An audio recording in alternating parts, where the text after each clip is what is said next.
Hi, Thank you Gitanjali. for joining me. This is going to be awesome. I'm really excited. So my name is Gitanjali. I'm 14 years old, and I am an inventor, I like to say, or like a promoter of STEM. Some of my recent work has actually been around combining a lot of different fields. So I have a really big passion for especially biotechnology. Uh-huh. So I've done a lot with computer science and computer engineering. So I'm really excited to be speaking with you today, as well as, I'm kind of getting into the business world as well. So learning more about managing and, working around those lines. So I'm excited to ask you a couple of questions and get some of your responses. So the first thing I want to start out with is, I guess, just introduce yourself, your title, and your company. So basically who you are. People know me as Swati Handa. Who I am is a loaded question, but for beginning, I lead the learning strategy for the cybersecurity program at Cisco Networking. So with Cisco, we have a program, Networking Academy, where we essentially provide cybersecurity education, among other things, to a global audience. And I have the pleasure of leading its strategy and what the future should look like. That's awesome. I was part of a competition at school. I don't know if you've heard of it, called Cyber Patriot. Okay. All right. Okay. Yeah. So for the past couple of years, we've been an all-girls team. Okay. And we base our entire cybersecurity education off of like Cisco Networking. So It's just such an awesome opportunity to be speaking with you. Oh my God, I'm excited too. So I've always wanted to, how you make the product and you want to talk to somebody who's used it and what do you think about it? So this is perfect. Thank you, Technovation. Thank you. I'm happy that we are chatting, and then hopefully we'll talk more about the program too. Perfect. So I guess looking more in depth into your job and your company, so what are kind of some of your responsibilities and day-to-day activities? I think the best way to explain that would be through an example, like what I did. So it's 3 p.m. here for me. And what I did since this morning was, so we're trying to look into the future and decide on what products, like Cyber Patriot that you talked about, right? How you used Networking Academy products in there. So Cyber Patriot is meant for a general audience, open to the public. It's very competitive. It teaches you skills around capturing, how do you secure the network. That's the aim of it. Now, it's a different problem because what we're trying to figure out is, how do we reach non-traditional education system, say the prison system, right? How would we take the same education to somebody who's in the prison, yet wants to make sure that they can keep up with the education and what's going outside? So when they come out, they are already prepared for a career. So it's interesting challenges like that. I also have the pleasure of sitting on certain boards where we get to steer the direction of the future. So for NIST in cybersecurity, as well as other nonprofits, where we try to figure out what about, for cybersecurity, one of the major problems today is that you always require an experience. When a new grad goes in and they say, hey, I want a job. And then the first question is, so what's your experience? And their experience, obviously it's a new grad, they don't have experience. So how do we solve that? How do we cater to students who are new in their career and open pathways for them?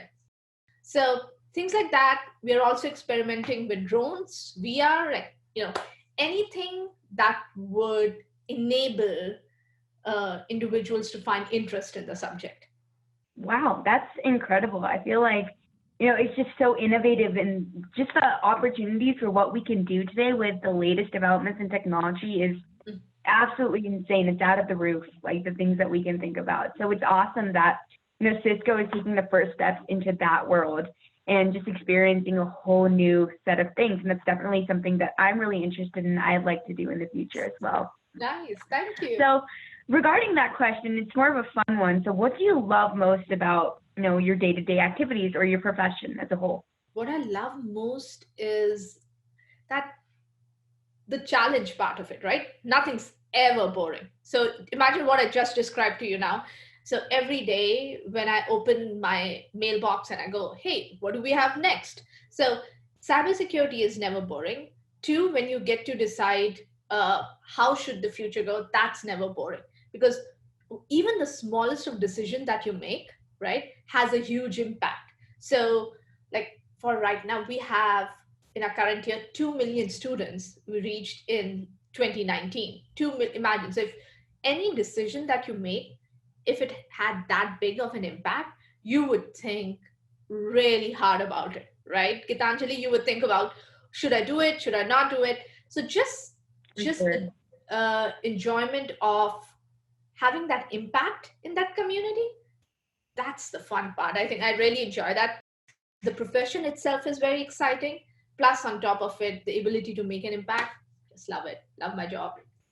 Yeah, really admire that, and like how, you enjoy that. And it really reminds me of myself too, and kind of what I enjoy doing. Yes. So, my next question for you is more about like your personal story and your personal decision in becoming an engineer, or kind of what you want it to be. So, Right. The first question obviously is, how did you come to your current career? So it's very interesting, right? So I've had a very supportive family, and they were always like, okay, go explore, see what you want to do. So I entered a couple of competitions like you did, right?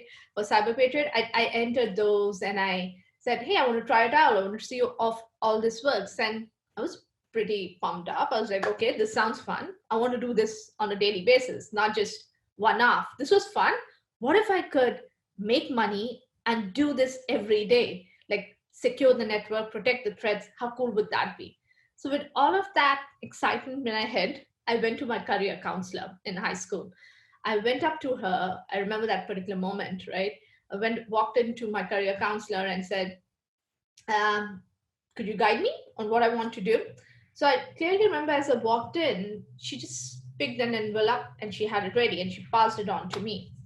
I open the flap and I see a whole bunch of brochures, right, for options you could do. It was interesting because most of the options, in fact, all the options, were catering to the traditional roles that you would attribute for a female, but there was nothing around engineering or anything around computer science. So I just assumed, it was a miss.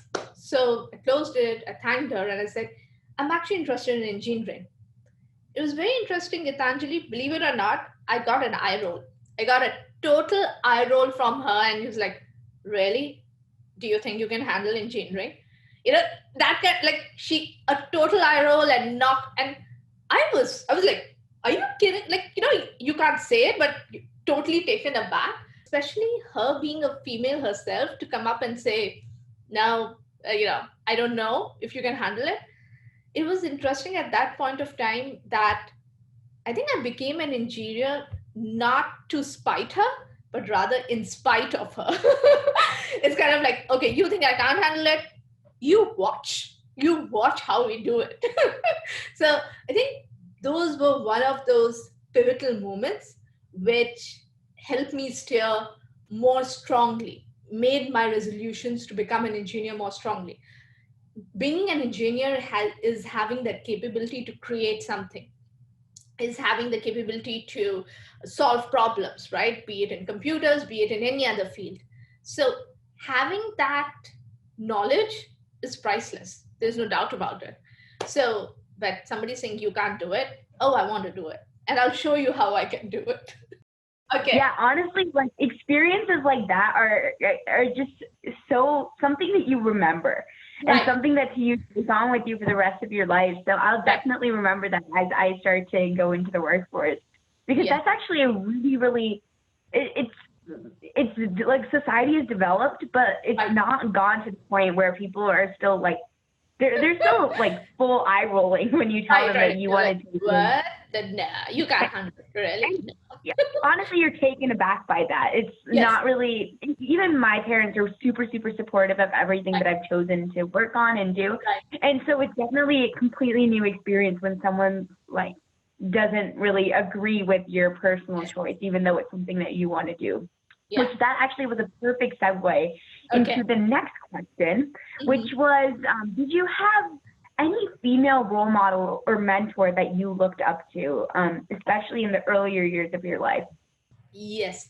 So, like, I was really lucky, right? Even in terms of mentors, I had one from, I want to say Mrs. Ranganathan. She was my geography teacher.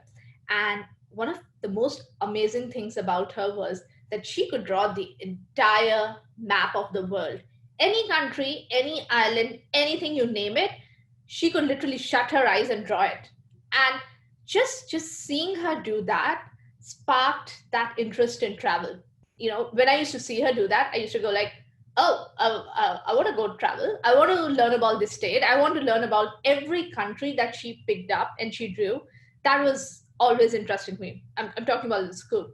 And then throughout my career, I had mentors. I want to give a shout out to my current leader right here at Netacad, Laura Quintana. She's a GM here. She leads the entire Netacad, and she's an amazing leader. She leads by example, right? And she doesn't, she questions the status quo. Like, don't assume, move forward, and at the end of the day, think about the student, right? That's like, think about the end, how would we make an impact? So it's wonderful, right from my school to my career, having strong female role models around you definitely helps. I mean, there's no doubt about it. And to be fair, I won't do justice if I started rattling the names of all the wonderful people who are great. So right now I just started with the beginning, people who had a great impact for my passion for traveling, and my current leader, both of them very amazing and very supportive. That's awesome. I definitely look up to a lot of female role models as well. They kind of, especially being a girl in science, being of color and 14 years old, I'm basically cracking all the stereotypes. So it's awesome to have role models who are the same way, just like you, who have kind of, have shown me what the future can be like, especially for women in STEM.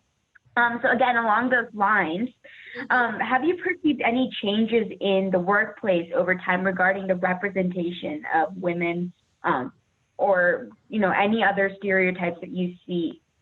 I did not directly see, I was always surrounded by folks. I was treated as a team member. I was not seen as, I wasn't stopped. So when I entered the workforce, it was never that my values or my opinions were not valued. So that made me feel empowered. What I did learn from my own mistakes was, when I started with, and I have grown, it has taken some practice, with the politeness. So if I did something and somebody took credit for it, I said, "Oh, we are one team and it's all good," and I just walked away with it. I did not stand up for the work that I had done. I did not stand up for no. You know what? I was the one who put long hours and I spent time in doing this. Uh, it's great for the team, but do realize that it was me who put this forward. So it was more an evolution for me to learn. But another thing that I want to highlight is what was interesting for me. Did you watch the Super Bowl 2 weeks back? Yeah. So I did.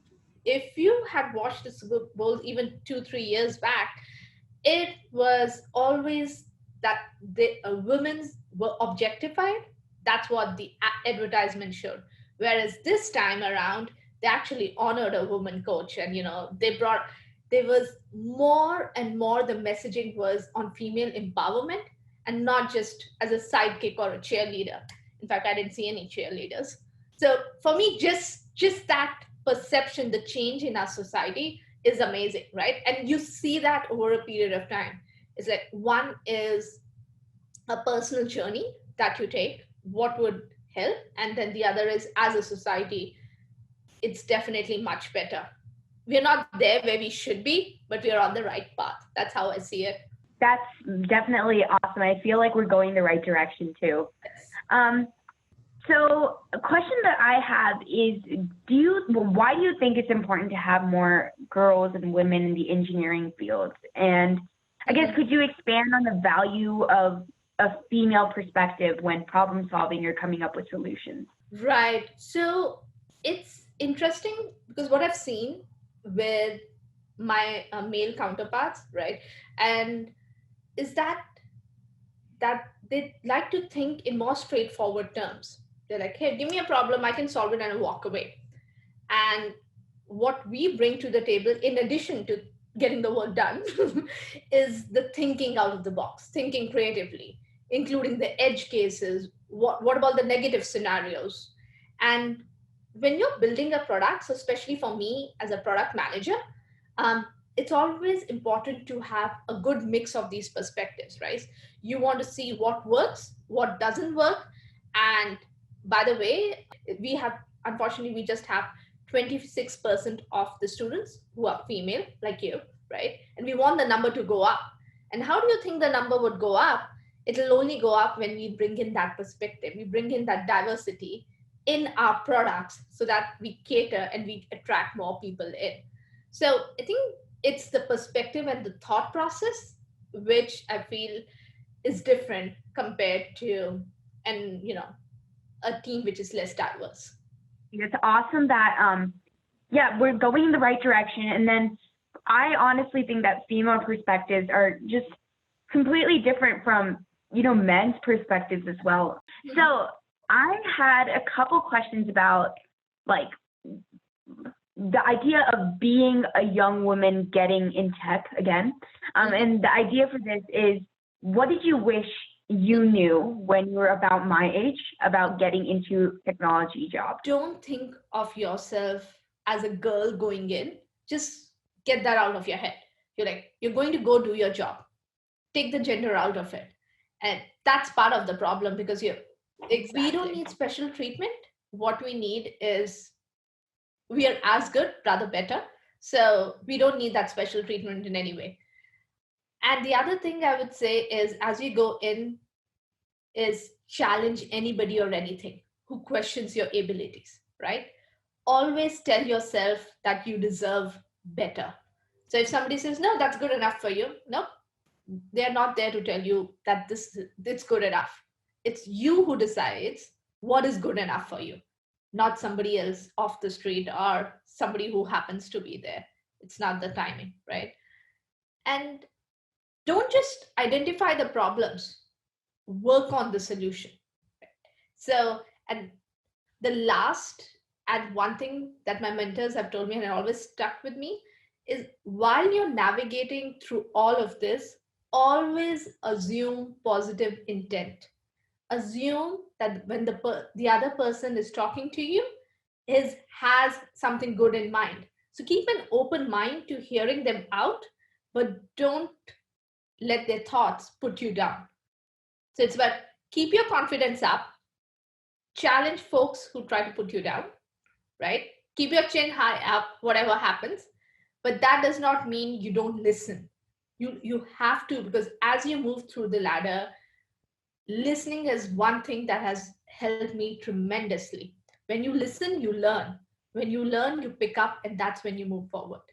So I would say, listen and assume positive intent. That's awesome. That's actually really helpful for me, because I'm definitely want to go into some form of technology. We'll figure it out. So lastly, I want to end with, do you have any tips for the thousands of Technovation participants around the world who are already using tech to solve local problems? So I'm personally an alumni from last year who went to the World Pitch with an application which is able to connect to a device that helps to diagnose prescription opioid addiction, which is a problem that I'm extremely passionate about. Okay. So similar to me, there's so many other girls across the world who have equally or even more amazing ideas. And so do you have any tips for them when they're starting to create, their solutions, or when they're starting to make a difference in the world? First of all, thank you. Thank you for doing that. Thank you for not just listening to the video, to the music and walking in the park. While doing that, you're also solving a good problem and helping those around you. So that's pretty awesome. Congratulations. You should have started with that. See, that's how you start. You said, hey, I'm a local champion. So- Let's see what you got. That's how you start. No, that's pretty cool. Thank you, Gitanjali. That's wonderful. I would say, Yeah, thank you. while you're doing this, it's again, get champions, get people, uh, reach out to people and spread the word. Let them know what good work you have been doing. Because sometimes, with so much news around us, all the good work, we need that positivity. We need people to know that there's good going around, and there are folks like you, wonderful people like you, who's doing something good, and that needs to be amplified. So I would say, get champions, and at the same time, measure your impact. Did you, like, for the opioid problem that you talked about? So did you roll it out somewhere? Did you do a pilot? Like, I'm now just focused in on exactly what did you do. So tell me about that. Like, how did you solve the problem? Yeah, so it was just something I've been interested in research with.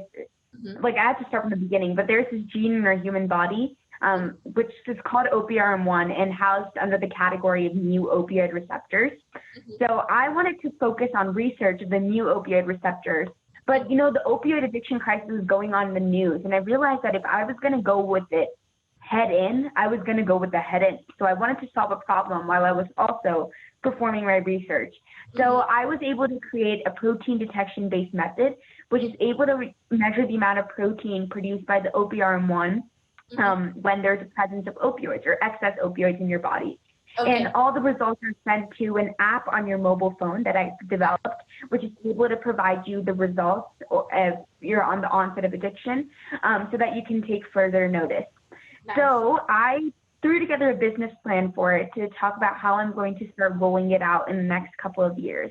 So along with that, I figured out my target market, kind of my revenue model, my business model, and then also going along the lines of what my future timeline was, who I was going to partner with, which UX designers I wanted to work with. And there's obviously more implications with FDA approvals when you're working with stuff like drugs. Yeah. So I had to take a lot of those things into consideration. But I knew everything that I was doing was to solve a problem at the end. So it just kept myself motivated. No, that's fantastic. So are there people who have actually used your product? Right? Has anybody, or is it still in the lab? It's still currently in the lab, mainly because it's not really ethical to perform testing on humans. So I'm basically getting yeast addicted to drugs testing on that. Okay. But I have received a lot of feedback from physicians and other mentors that I've talked to regarding my idea. So I'm really excited to roll it out soon. Oh, no. Wow. That's pretty cool. Nice. So I would say, like, if in terms of tips, say, tell your story more, inspire more people. That would be my number one tip, right? It's like, spread the word, and whatever you do, get champions for your product. That would be my advice. Yeah. And dream big. Okay. Don't, this is the first step. You don't stop here. You got to do more good stuff. I want to hear more about that. This is step one. Awesome. Thank you so much for this amazing conversation. I learned so much, and I hope you did too.